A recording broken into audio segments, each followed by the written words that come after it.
Good afternoon, family. We're back, the duo. I have my sidekick back. Yay! I'm home. So happy. Oh, we missed you. Okay, so we're back together. We were never apart. We just had other things going on. But so we are talking to you today because we have some really important information to share with you about what's going on in our communities. And I think that this kind of not recognizing that the overdose crisis is still alive and well is because we're all kind of numb to it, and we keep hearing about it over and over and over and over again, incessantly, by the media and by lots of other people, and probably because so many people have this going on in their lives. But it is very much alive and well. Addiction and overdose rates are astronomical. You may hear things from the federal government indicating that they have been able to maintain the crisis. That is not true. We are still losing like 200 people a day from overdoses, and more than 300 people from alcohol-related deaths as well, if you include that in the number. So, but Laura and I wanted to talk to you guys because we have had, personally, we've had like 3 deaths over the last month in our community. And these are really, really close Live for Lolly community members who have lost children, not little children. I mean, young men in their late 20s and early 30s who have been using and struggling with drugs for a very long time, who have been up, down, sideways, round and round the treatment cycle for years, that are doing everything they can to get better, that have gotten better, that have achieved success, and then have gone into remission and have really significantly struggled. So we just want the community to know, especially if you're located in Illinois, that you can overdose from lots of things nowadays. It doesn't matter if you think that you're a skilled user or not. There are some things that you must bring with you and have on you if you are going to use.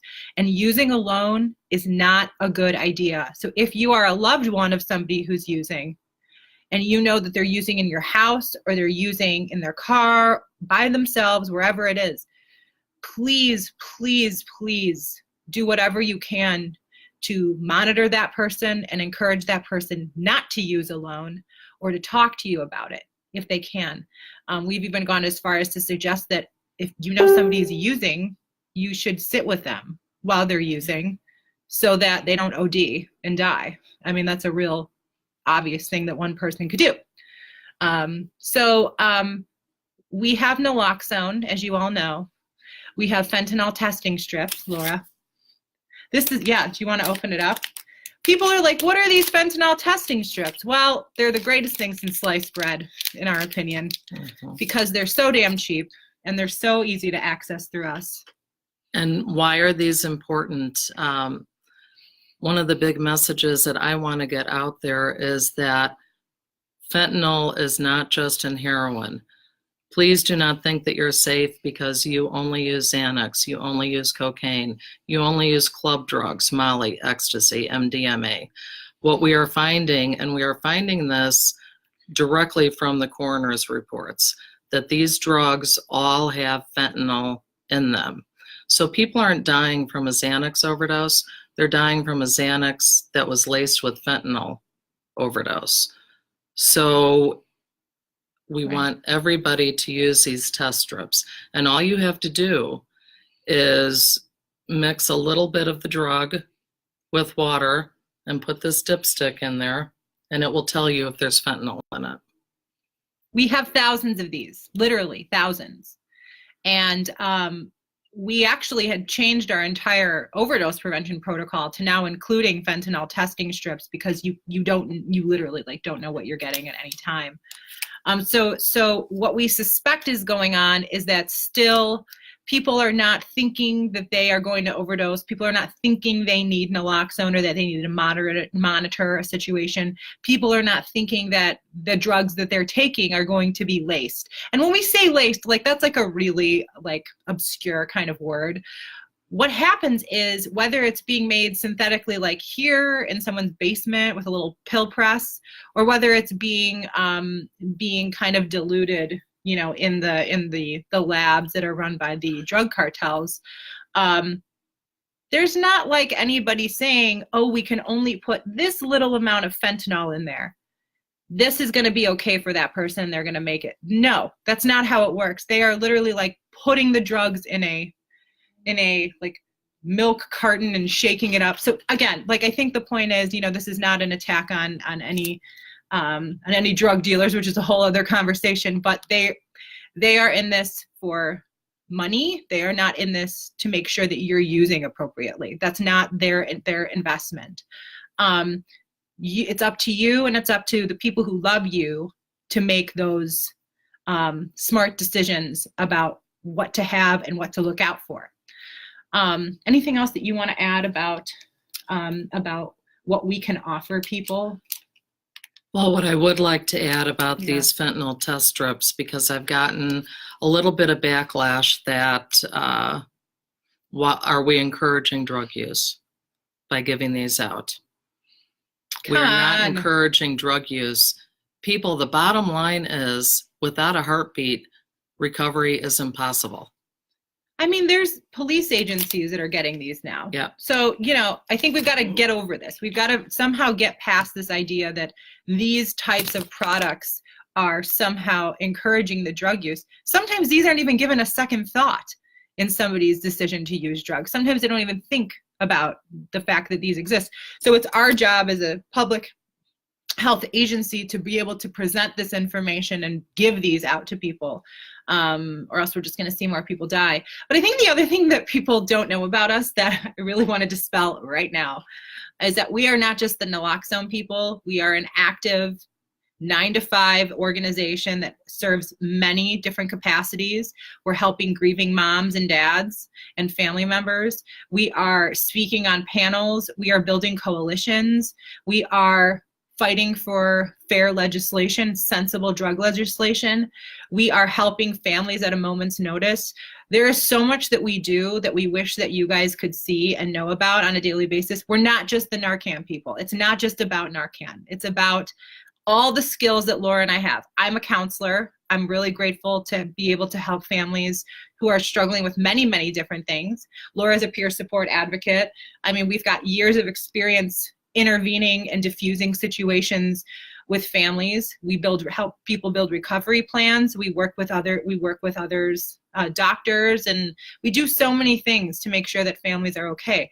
So the message here is, if you are a loved one of somebody who's struggling right now or is exhibiting risky use patterns and you're worried about them, you're worried about their state of mind, you're worried about this new kind of attitude that they have or this new thing that they're telling you, you know, we can help you. I know a lot of parents out there and families think, I got this. Sometimes you do got it. Sometimes you do got it. But trust that gut of yours when something's not right to say, well, maybe I need to bring in other people who might be able to help with this. We can do that for you. We do it all the time for people, and we'd be willing to do it for anybody out there who needed us. 3 a.m. is a little tricky sometimes, but you know, we have solutions for that. Anything else you wanted to share about that? We are here. Please reach out. If something doesn't sound right, if something doesn't look right, if you just want to bounce something off, that's what we do. Right. That's our passion. And the other thing we do, and I don't think a lot of people realize this either, is harm reduction outreach is a skill. It's an art. It's an art form. We've got Alex and Amber and myself and Laura who are out on the streets watching the trends, trying to understand what's going on out there. And let me tell you, this crisis is not how it looked even a year ago, even 2 years ago. This crisis is so much broader than we realize. We are no longer in an opioid crisis. We are in a drug addiction and overdose crisis that spans all types of drugs. It doesn't even matter if you're using opioids anymore. Obviously now, if your primary drug is opioids that you're interested in using, you're going to have a lot more of the central nervous system issues probably because most of the drugs that you'd be buying are laced with fentanyl, but now most drugs are laced with fentanyl, so it's fair game. So what we want is for people to be knowledgeable about what this actually is, and to ask us if you want to understand a component of this that maybe the media isn't sharing with you or your public health department isn't sharing with you. This is a totally different ballgame than it was even when we started. When we started, we were worried about pain pills as the main overdose agent. Now, it's anything you can buy on the street.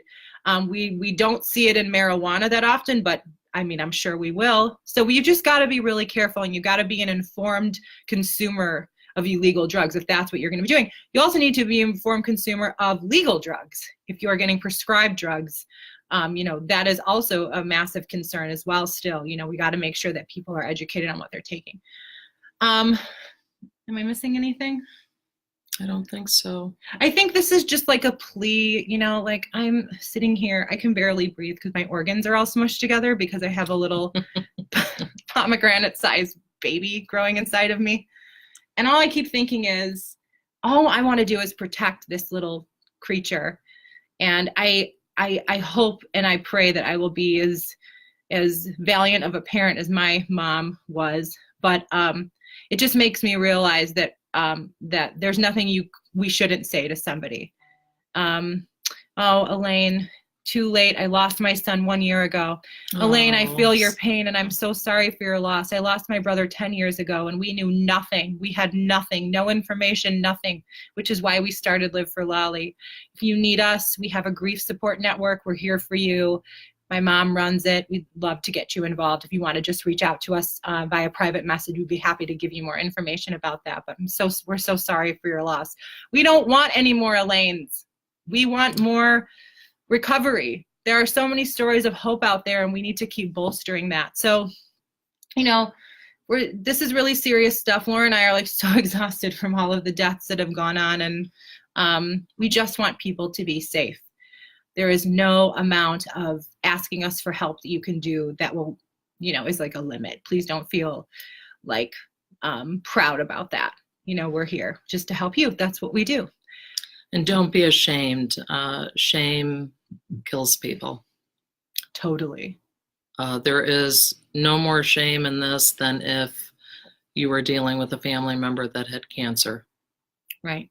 This is a disease, and that's how we look at it. Please reach out. Yep. We're closing out the year here. We've had a lot of success with our programs. We're going to be announcing some of those things. But no matter what you need, just reach out to us. We're here for you. And we hope you have a good rest of the week. It's been an emotionally draining week. The election, Jeff Sessions resigned today. Just know that we're here to support you. Have a great day.